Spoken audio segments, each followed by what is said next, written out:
Now, the 10-minute drill. This is a big one. Brought to you by TireOutlet.com. Wholesale prices, premium service. Let's go, let's go, let's go.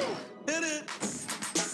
All right, let's crank this thing up right now and exchange some sports concepts and rationalizations. And when we're all said and done, we'll give you a prize. What are we giving them today, Pete?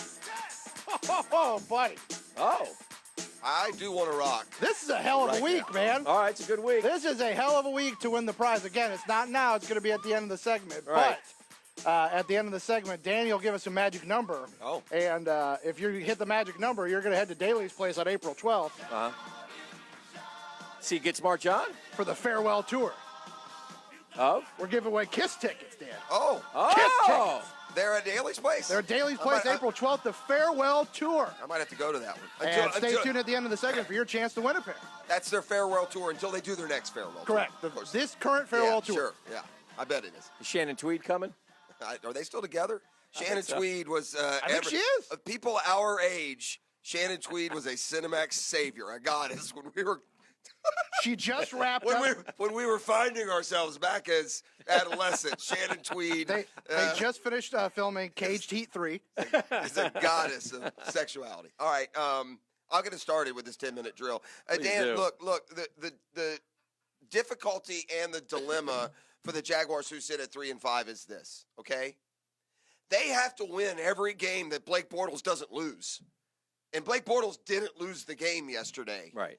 That more than anything tells me we got some frauds down there in that locker room who've got a mouth a lot bigger than the checks they're being asked to cash. They've had opportunities to win games, and I don't mean just the defense or just one guy. The wheels are off the wagon here, and I would be as shocked over any late season development ever if this team is 500 when the season ends.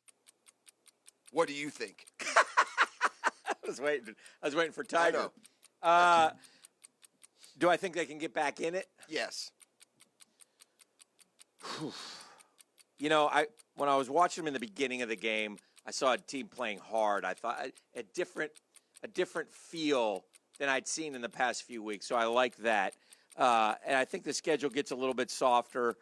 I never want to say never, but to answer your question, deep down inside, I'm not sure they'll ever find it. I don't think the answer to me is, do I think they can get back in it? No, but I'm never going to say never because, quite honestly, I'm not sure in 2 weeks we go to Indianapolis and even beat the Colts, who are now tied with the Jags at 3-5. So if I'm not sure we're going to beat the Colts, I'm not going to sit here and go, well, we sweep the Colts, that gets us to 5-5, and then we beat this team and that team. Are we going to beat the Redskins? Are we going to beat Houston and Tennessee at their place when we lost to them in the beginning of the year at our place? So the Pittsburgh Steelers, who seemingly have righted the ship. So the answer is no, but I'm not guaranteeing anything. I don't want to. They're dead. I'm burying them, but I'm not going to throw all the dirt on the coffin just Praying yet. for a zombie is what you're saying. I guess so. I guess will so. say this. I agree with your take just a little bit ago. You're living in fantasy land if you think Leonard Fournette's going to make a hill of beans difference. Yeah. He'll help you when you're already winning games, but is Saquon Barkley better than Leonard Fournette? Yes. How's he working as a one-man band? There's plenty of great running backs that aren't if the team stinks. So yeah. that's silly. Yeah. Blake Bortles didn't lose the game yesterday, and he did. He played his butt off for Blake Bortles, man. He threw for 286, 41 attempts, didn't throw a pick, didn't turn it over, ran for another 43 yards. He accounted for just about all the offense. He didn't lose the game. The problem with Blake Bortles is, Jeff, he didn't win the game either. So, well, nor will he ever. Is that part of the experiment coming to a close? Well, one thing that we get protective here, and especially towards the national media. But the national, it's time for us to all get on the same page here. The national media is right about one thing. Mm-hmm. To now, 4 years later, expect Blake Bortles or Jameis Winston to be anything other than what they've been forever. You're living a pipe dream, buddy. Mm-hmm. We've had a long enough sample size to know Blake Bortles is what he is, and yesterday is what Blake Bortles is. Yeah, he won't lose every game for you, but he's not going to go win one for you either, especially with no especially with no help. There's a lot of this is on the front office. This is a football team that had huge needs at linebacker and at tight end, and they went into the draft and drafted a defensive lineman and a receiver on a run-first team. There's so much being brought to light by these struggles that it takes a while to go through it all. Well, I think injuries have played a big part. I'll also point out right here, because I want to, two little plays, but these are the kind of plays that lead to losses, okay? And the Jags got a big turnover on the first series, man. Marcel Darius, who's played pretty good football for the Jags this year, forced a fumble. Smith scooped it, ran it all the way back to like the 20. All of a sudden, we're starting 1st and 10 on our own 20. Why? Because Stupid penalty. Stupid penalty. You can't. I think that might have been one of the Bottle Club boys. It was one of the Bottle Club boys. You can't do that.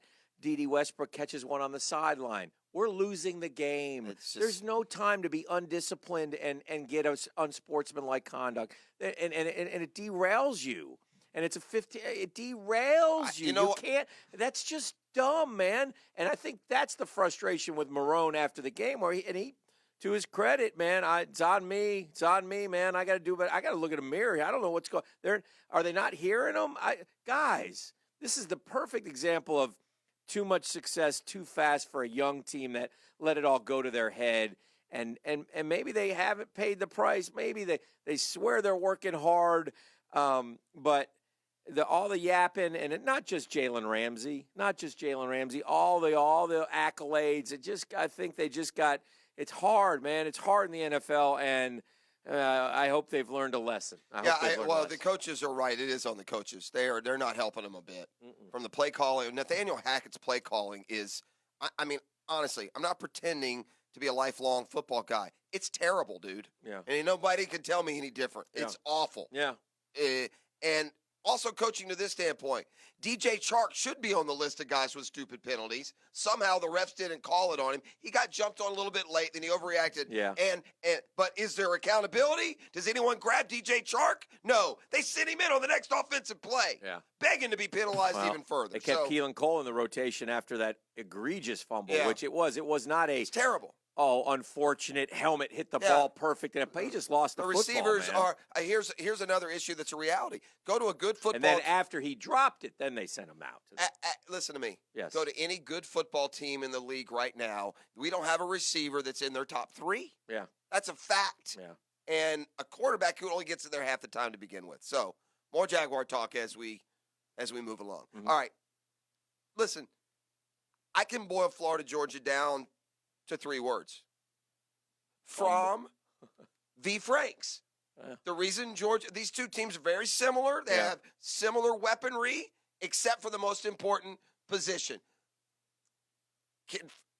Something tells me that Franks in this system will never beat Fromm either. So where does that leave you Saturday's final score at the stadium? Well, it's funny when you said boil it down to 3 words. My 3 words would have been fumble, interception. 3 turnover. You can't go -3 against a good. Felipe is a big part of that. 2 of them. Yeah, you can't go -3 and expect to win the football game. No, Felipe Franks he's okay. Listen, Dan Mullen's done a nice job with him. It's weird, Jeff. Losses stink, and I hate losing to rivals. And I think maybe I speak for Gator Nation here. I was a little bit encouraged leaving. I saw a lot of good things that made me feel good about the future, and it makes me feel like, man, when we get the right guys in the right place, now you got to go get them, man. You got to go get them, Danny. You got to go find the 5 stars and the 4 stars if you want to beat the big boys, because Georgia's got a ton of them. Man. And if you don't get those guys, you're not going to win, because Dan Mullen called a great game. He can call a football game. And that's the one thing that I saw a defensive line, nut up for 6 straight plays down on the goal line and stop Georgia and force them to a field goal. But, it is what it is. Georgia's a better program right now, and to the victors go the spoils, and Jake Fromm was terrific. And Justin Fields never played. Not one snap. And somehow Emory Jones a lot. And Emory Jones is going to play more. Yeah. So They need for his offense, Dan. Yeah. If you're going to run that RPO, Yeah. you don't have to be the best athlete in the world, but you got to at least have like Blake Bortles, Mitchell Trubisky athleticism. Yeah. Felipe Franks has no lateral. He No. goes lateral. He's a and giraffe. Suddenly he's a baby giraffe. He's a baby giraffe. Yeah. Listen, could be worse. It could be Florida State, tied for the worst home loss in franchise history. They are 4-4. We've got finger-pointing accusations of quitting, which is the worst thing you could do if you're a football player and ever go through. I think accurate accusations, too. And that's what everybody seems to say. I saw the first half only being down at the stadium and working 28-0. 0-0 after the first quarter, and banging it around a little bit, and then all of a sudden 28-0 as the turnovers and the better team took charge. How did it go so wrong so fast? I'll tell you how. Yeah, I'd like I have to the know. answer. No offensive line, third year in a row. Jimbo Just missed on all those 5 stars. He recruited the heck out of skill position players and defense, and there's just no offensive line play at all. So None. I don't know. Now, look, I'm not a recruitnik. Yeah. I follow FSU and their recruiting and their depth chart, but no one has emerged. I mean, it's just a constant battle week after week. And I'll tell you, the worst part for an old fan is they really remind me of Muschamp's 3-9 team. They were a team that had a good enough defense and enough athletes. They'd come out and play you for a quarter, and then they would just give up. And much like when Jameis came down to Gainesville his final year, and Florida was a big underdog at home, and they played right with that high-scoring team. They held them to hardly anything through a quarter and then just quit and lost 37-3 or whatever. So they're a disaster. They're going to miss a bowl. And who could have imagined when Willie Taggart took that job that he would have this tough of a rebuild in front of him? All right, one more. All right. I'll ask you a question. Okay. I want to ask you a question. All right, good. You've lived this. You're a Dodger fan. You've been to the postseason 6 straight times. You have nothing to show for it but 2 World Series appearances. How do you feel this morning, and how do you feel in a week or two? You went through it with 14 trips. You did win 1 World Series. You didn't win it till your, what trip? 6th or 7th trip? To the World Series, 3rd trip. No, you started going to the playoffs 14 years in a row. Yeah, we won in 95. We're like a 4th or 5th year. 95, okay. Yeah. All right, so give me Dodger Or fan. 96, I should say. 95 was, or was it 90? Yeah, 95. 95. All right.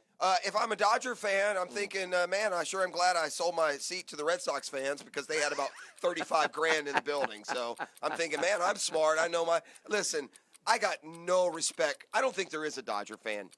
I don't. Oh, dear. Maybe here in town there's a few. Yeah. And there's not in Los Angeles. That is you want to talk about a pitiful split. Not many big markets, Dan. Not many big markets can you go to a game and there be more fans of the other team.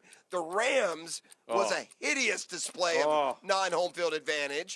There were 70% cheesehead fans. Yeah. And then I switched over to the Dodger game, and I swear that was 50-50 with Red Sox fans. So I could give a rat's rear end about Dodger fan or any LA fan, a bunch of wine and cheese, champagne sipping posers. But how do you feel about how do you feel about going to the playoffs 6 years in a row? The Dodgers and not having are anything to show cursed for a it? little bit. I mean, if you can't win with that team, now they have run into 2 juggernauts the last 2 years. Yeah. If they could have caught an average American League team one of these years. Well, hats off maybe to the not. Red Sox. 119 wins this year. They steamrolled through the Yankees, the Astros, and the Dodgers. They are set up. They're getting a little older. Never necessarily. The last 3 years, all I've heard about is they're built to stay. They're built to stay. And then I've watched the Cubs win and not win since. The Astros win, and they went out this year. And now the Red Sox. There's 3 good teams that'll all be back next year. And the MVP, Pierce. Won't even be on the team, probably. Yeah, where did he come from? I mean, He's played for every team in the American League Right. East. He's 35 years and done old. well against all of them, by the way. Falls into the pantheon of October heroes that you forget. That's right. So I thought David Price should have won the World Series MVP. Personally, I think Boston media hates him so much they probably voted for Pierce. That may be true. But Pierce also did some good things. So congrats to the Red Sox and their 4th championship. And the city of Boston, I saw one post last night from Darren Ravel. If you're a 16-year-old kid living in Boston, these are the championships you've seen. Oof. And it's a disgusting amount. 12 of them. I would like to suggest to to the city of Boston that they're in trouble in about 10 years when all these young kids go to work because they have no moral no fiber, no moral intestitude. I don't know, Dan. I've been Is that a word? I've been an Atlanta fan for all these you years. got a and little grit. You got a little grit about you. I still have none. A little grit. I do. I'm scarred. You got to be scabbed scarred. over. You should be scarred and scabbed over as a sports fan. Yeah. You shouldn't win titles everywhere you look. And if you weren't It's scarred and disgusting. scabbed over, we had this past weekend to get you started. This is the drill. That's the 10. I need a number, Dan. It's the 10-minute drill. Give him a magic number, Hick. Give him one.